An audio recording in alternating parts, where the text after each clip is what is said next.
Hello everybody and welcome back to Terraria. Today is going to be a short and sweet, not a filler episode, but a catch-up to everything that happened in a little bit of a corrupted episode.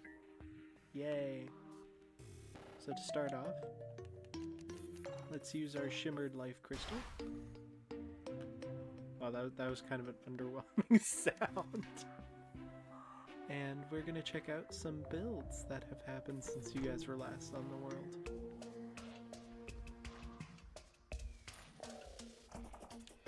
First up, as we come over here, is one that was not included in that episode because I've been working on it this week. We have our boss arena. So we have heart lanterns, sunflowers, campfires. If you guys know any more separate buffs for that, you can comment them down below. Speaking of comments, my next build is going to be a graveyard, so I would like to make the point now to comment an epitaph, and I will put that on a gravestone with your username in the graveyard. Anyways, let's move on to our next spot. So, as you guys may recall, there was a certain thing that me and Jaden found in our last video, the shimmer. So, in honor of the shimmer and, well, by Jaden's direct request, I have built our shimmer pylon. Welcome to the Astral Ballroom. Now, to start off basic, we have the two basic NPC houses that I built really quick first. I built them out of granite and stone slabs. They're very simple. I just squeezed them together here with this building. That way I could get the Aether Pylon.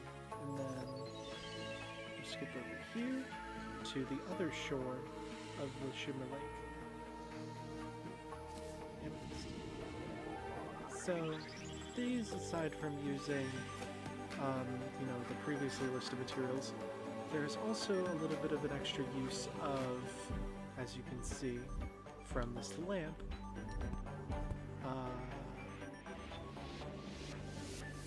I forgot what this is called. I think it's called moon plate. Anyways, let's head up to the actual ballroom itself, which we have this base room. And then the home of the pylon is this main room up here with these beautiful stained glass windows and a wide selection of chairs and tables. Alright, well, let's move on to our next little sort of business, shall we? So, above our main village house here, you may notice a little floating island, and if you go up here, well, there's a little bit more to it up here. I actually think I might have shown this off in the episode beforehand, but we'll just quickly pay a visit to our little corruption island up here and swing our little new toys around. Now, as you can see what happened in the last episode, before we fought deer claws, Jaden happened to come across a blue moon, and then, well, after recording that episode, I was in hell and found a sun fury, so these two actually have a cute little synergy that we'll be using out on Deerclops in a moment here, but I would also like to test, now that I understand how it works, my other new companion, which I think I introduced in the last episode. Our little creature. I finally figured out. Oh, not that button.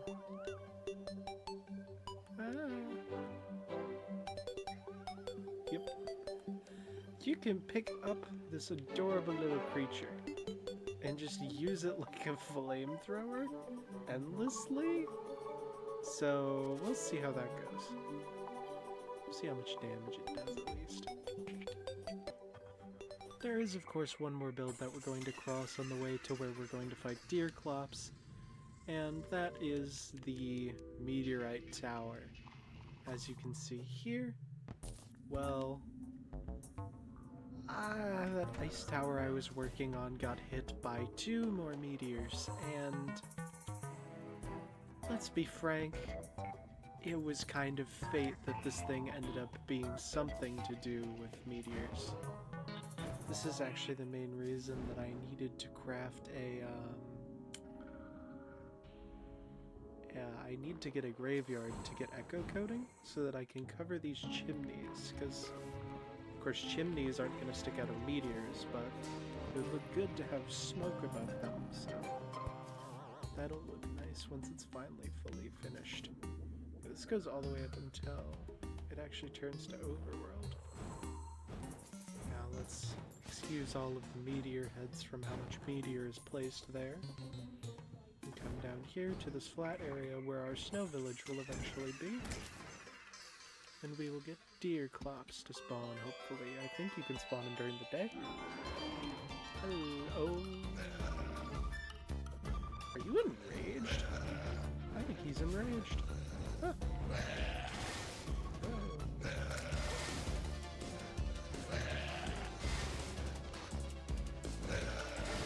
Are you permanently slowed down? No. Only when he screams. Wow. I mean, I honestly think we're a bit late game to fight deer clops anyways. I can kind of tank most of these hits, but it's fun to try and dodge. Ow. Whoa.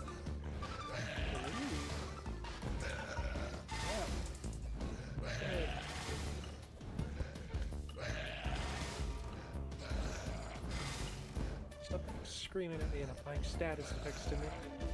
Gosh. Ow. Ow.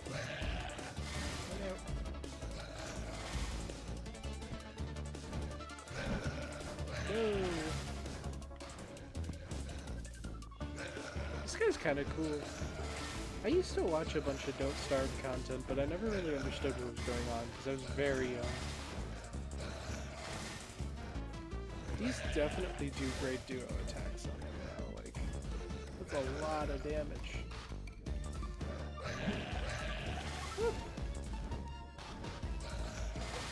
Flamethrower on just a... Okay, that's not that overpowered. Doesn't do too much damage to really be considered that strong. It might be a good Eye of Cthulhu. Alright, what do we get? Gun? Oh, I don't need... I really don't need another one of these. Actually, I'll sell it. Seems we got a few things. Got an eye bone. It's spawn... Is this Chester? Deerclop's mask. I mean, we'll pop it on just for the funny for a second. Radio thing. Oh! Oh, I know what this is. Let's see Chester. Oh! And he accesses your piggy bank? Oh, that's so cute. He's just like the other thing, except he actually follows you. As you can see, we have a volcano now. That's the only reason I was in hell, so I wanted to get my flame pickaxe and my volcano and then work on the Night's Edge. Honestly, we've got to be pretty close to that. I think that was the last boss in the list before we fought Wall of Flesh, so... Oh, as you can see, what dropped from last episode's fight before it was corrupted is Lucy the Axe, who gets incredibly overjoyed at chopping down trees, which is very cute. I'm gonna have to catch all of you guys in the next episode of Terraria, so I hope you enjoyed this one, even though it was a bit longer than I expected. I'll see all of you next time for Murasama time.